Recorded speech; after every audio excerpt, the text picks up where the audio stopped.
This grilled pineapple salsa is the perfect balance of sweet, smoky, and spicy.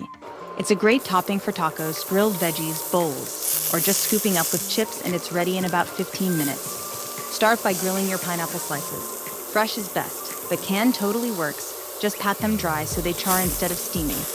Add a jalapeno and red pepper to the grill too, unless you want to keep things fresh and fiery by leaving them raw. We're not cooking things to death here, just enough to get those delicious grill marks.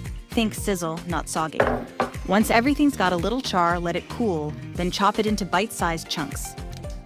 Now into the bowl, it all goes. Maple syrup, lime juice, grilled veggies, red onion, avocado, cilantro, and salt.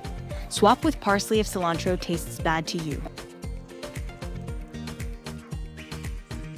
Spread some cracked fresh black pepper and stir some more. Stir gently. We're making salsa, not guacamole. This gets even better after a few hours in the fridge. Scoop it with chips, spoon it over tacos, or pile it onto a black bean burger. It's great for a summer gathering. Visit nutsandtwigs.com for all the details and tips.